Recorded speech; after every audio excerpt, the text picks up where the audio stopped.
Hello, everybody. Welcome to the Rich Dad, Poor Dad quick audiobook summary.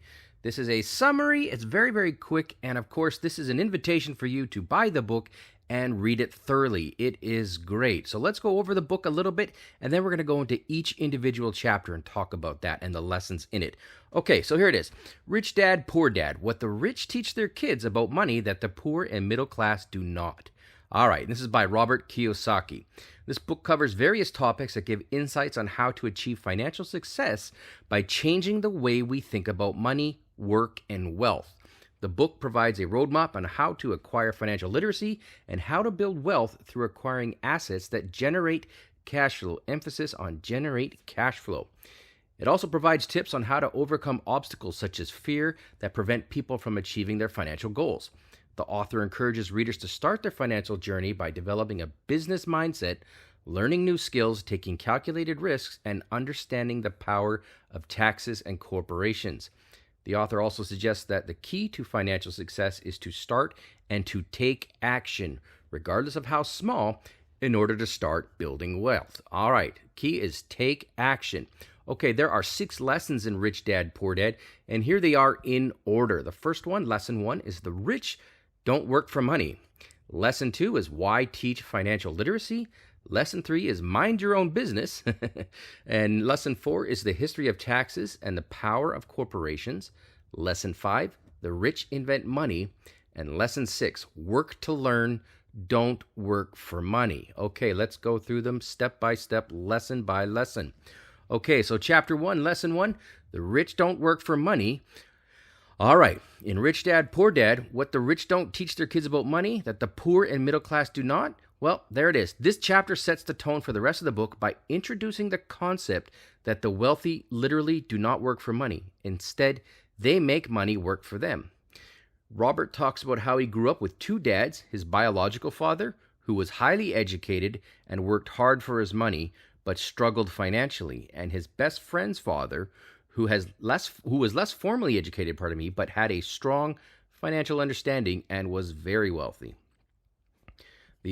Robert argues that the difference between the 2 men was that the rich dad understood the importance of acquiring assets that would generate cash flow, while the poor dad focused on earning a high income and living beyond his means. The chapter also emphasizes that the key to wealth is not to work for money, but again, to have money work for you. It's all about generating that cash flow in chapter 1. In chapter 2, why teach financial literacy? Well, what can we say about this? This chapter emphasizes the importance of financial literacy and how it can change one's life. Robert talks about financial literacy education, and he mentions that it is not taught in school and how this lack of education leads to a cycle of poverty and financial struggles. He argues that the key to breaking this cycle is to teach financial literacy to children at a young age so they can learn how to think differently about money and how to manage it effectively. Robert also highlights that the financial literacy education is not just about learning how to make more money, but also about learning how to keep and multiply the money that one already has. The chapter also points out that financial literacy is a skill that can be learned and practiced just like any other skill, and it can help make better financial decisions. So it is not something you're born with. It is definitely something you can learn. In chapter 3, or mind your own business, well, what can we say about this one? This one focuses on the importance of developing a business mindset and how it can lead to financial freedom. The author goes on to tell you that the key to building wealth is to have multiple streams of income, and the best way to achieve this is to start and run your own business. He emphasizes that having a job, even a high-paying one, is not enough to achieve financial independence, and that the key is to own assets that generate cash flow. Again, going back to owning assets that generate cash flow. He also explains how the rat race of working for someone else and living paycheck to paycheck is not sustainable, and that the only way to get ahead is to take control of one's financial future by starting a business. The chapter also highlights that being an entrepreneur is not just about starting a big business, but also about finding ways to generate income outside of traditional employment, such as investing in real estate or stocks, being creative with your income streams. Things like creating a podcast, maybe making a YouTube video channel where you generate, recurring revenue off your YouTube stream, for example. All of these things are things that you can talk about and think about. Okay, here we go. Chapter 4, The History of Taxes and the Power of Corporations. All right, here we go. This chapter explains the history of taxes and how the wealthy use corporations to minimize their tax liability. The author argues that the rich and powerful have always used the legal system to their advantage, and the current tax code is designed to benefit the wealthy.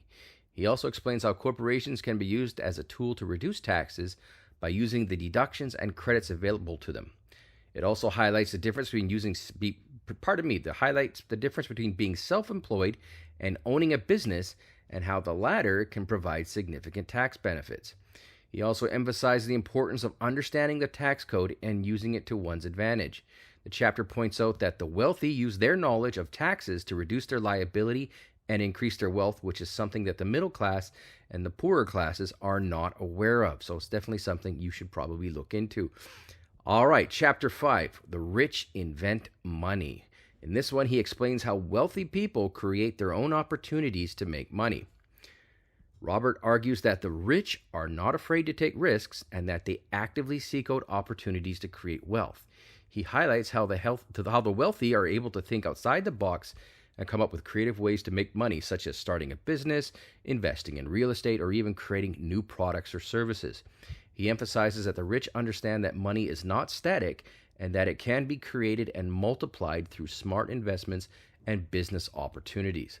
The chapter also explains that the middle class and the poor are not able to think this way. They are too busy trying to make ends meet, and they don't have the time or resources to invest in opportunities that will generate more wealth. The chapter emphasizes that the key to wealth is to be an inventor, not just a consumer, and be able to create new income streams. Okay, part 6 is work to learn, don't work for money. And this chapter emphasizes the importance of investing in oneself and learning new skills that can lead to financial success. He argues that the rich understand that working to learn new skills and acquire knowledge is more valuable than working solely for money. He explains that the wealthy actively seek out opportunities to learn new things and to improve themselves, whether it's through starting a business, investing in real estate, or learning about different industries. The author also emphasizes that the middle class and poor tend to focus on working for money and that they often miss out on opportunities to learn new skills and improve themselves. He suggests that people should work to learn and to acquire new skills rather than working for money so that they can increase their earning potential and create multiple streams of income. The chapter also highlights that the key to financial success is to be a lifelong learner and to continuously improve oneself. Chapter 7 is about overcoming obstacles, and this basically focuses on how to overcome obstacles that prevent people from achieving financial success. The author suggests that the biggest obstacle to wealth is fear, and that fear of failure, fear of success, and fear of the unknown can hold people back from achieving their financial goals. He emphasizes that the wealthy are able to overcome these fears by taking calculated risks, and that this is the key to creating wealth. The chapter also highlights how the middle class and poor tend to play it safe and avoid taking risks, which limits their potential for financial success. The author also discussed how the wealthy are able to take risks by being prepared for the worst case scenario and how this allows them to take action without fear of failure. The chapter also points out that overcoming obstacles is not easy and it requires a change in mindset, discipline, and determination.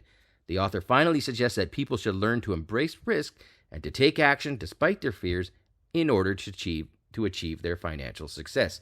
That is the book in a nutshell, chapter by chapter, summary, all there, guys. I can't recommend it enough. Read the book, dig into it, ask me questions in the comments.